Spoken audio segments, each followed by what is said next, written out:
today I have a review for you on this new Maybelline Superstay Better Skin Concealer and Corrector. This was recently released in the drugstores in the United States. I'm sure that it will come to Canada eventually.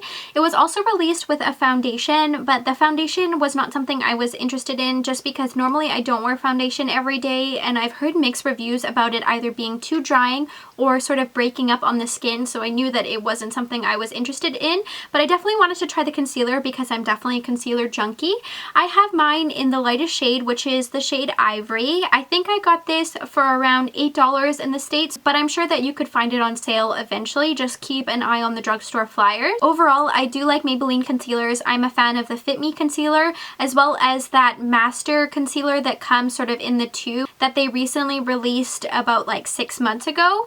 So I was really interested to try this when I saw it, and when I picked it up and tried it, I fell in love instantly. I think that it doesn't have necessarily the highest coverage. There's definitely more concealers out there with more of a higher coverage, but I really like this concealer because it doesn't settle into my fine lines.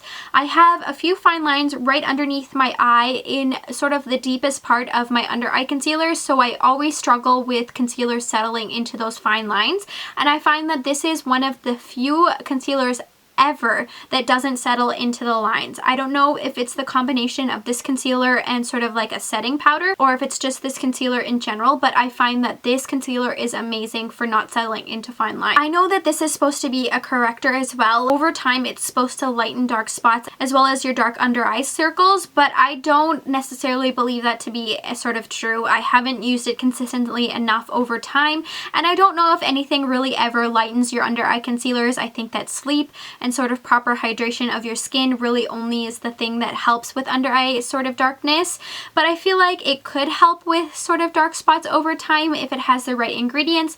I don't have a lot of dark spots to sort of test that out, and I don't use it consistently enough to know, but overall I feel like this concealer is really nice. It covers my under eye dark circles really well. I can top it with another concealer to make it a little bit more of a full coverage, but on itself it still has really nice coverage. I would use this almost daily if I could. I mean, if I was filming or if I was going to an event or something like that, I would probably go for something a little bit more high coverage, but I think that the consistency of it is really nice. It applies really nicely. It has a doe fit concealer, something like the NARS Radiant Creamy Concealer, as well as the coverage, and the fact that it doesn't settle into my fine lines is like the best concealer that I found at the drugstore, let alone anywhere. I think that this would be a really nice option for anyone who has dark circles or anyone who has fine lines with dark circles. It doesn't settle into those fine lines. It covers really well without being too cakey. It looks really natural, and I would just definitely recommend it. If you have tried this concealer, the Maybelline Superstay Better Skin Concealer, or even the Better Skin Foundation, definitely let me know your thoughts in the comments below, and make sure you subscribe because I will be continuously doing new drugstore reviews. Thanks so much for watching, and stay tuned.